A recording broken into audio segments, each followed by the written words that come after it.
ఏపీలో టీడీపీ జనసేన పార్టీలు దూకుడు పెంచాయి. అసెంబ్లీ ఎన్నికలకు సంబంధించి కూటమి అభ్యర్థుల ఫస్ట్ లిస్ట్ రెడీ చేశాయి. ఆ జాబితాను ఇవాళ అధికారికంగా ప్రకటించేందుకు రెండు పార్టీలు సన్నాహాలు చేస్తున్నాయి.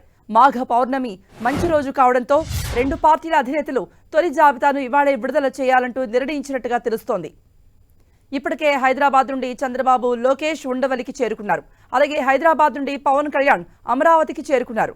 ఇటు పార్టీ ముఖ్య నేతలకు ఫోన్లు చేసి ఇవాళ ఉదయం ఉండవల్లిలో చంద్రబాబు నివాసానికి రావాలంటూ కబురు పంపారు. అచ్చెన్నాయుడు, యనమల, రామానాయుడు సహా ఇతర ముఖ్య నేతలతో చంద్రబాబు భేటీ కానున్నారు. సీట్ల సర్దుబాటు, అభ్యర్థుల ప్రకటనపై పొలిట్ బ్యూరో ఆమోదం తీసుకోనున్నారని తెలుస్తోంది.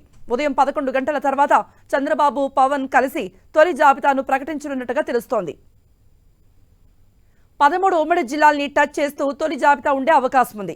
మొదటి జాబితాలో 60 నుండి 70 సీట్లు టీడీపీకి చెందిన అభ్యర్థులకు, 10 నుండి 15 సీట్లు జనసేన అభ్యర్థులకు కేటాయించనున్నారు. ఈ జాబితాలో కేవలం అసెంబ్లీ స్థానాలకే అభ్యర్థుల ప్రకటన పరిమితమయ్యే ఛాన్స్ ఉంది. బీజేపీతో పొత్తు కుదిరిన తర్వాత పార్లమెంట్ అభ్యర్థుల జాబితాను ప్రకటించాలని భావిస్తున్నారు. ఇప్పటికే పలుమార్లు చంద్రబాబు, పవన్ కళ్యాణ్ సమావేశమై సీట్ల సర్దుబాటుపై చర్చించారు. ఒకవేళ బీజేపీతో పొత్తు కుదిరితే వారికి కేటాయించిన సీట్ల విషయం గురించి కూడా చంద్రబాబు, పవన్ కళ్యాణ్ ఒక అవగాహనకు వచ్చినట్టుగా తెలుస్తోంది.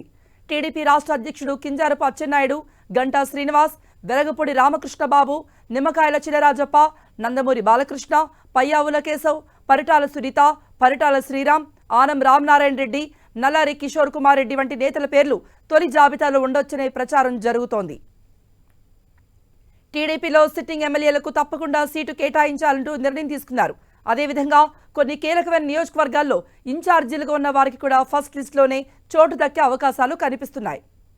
టీడీపీ, జనసేన అభ్యర్థుల జాబితా విడుదల అవుతుందన్న వార్తలతో ఆశావహంలో టెన్షన్ మొదలైంది. మొదటి జాబితాలో తమ పేరు ఉంటుందో లేదో అని పలువురు సీనియర్ నేతలు ఆందోళనకు లోనవుతున్నారు. పొత్తులో భాగంగా తమ సీట్లు జనసేనకు ఎక్కడ వెళతాయోనని టెన్షన్ పడుతున్నారు.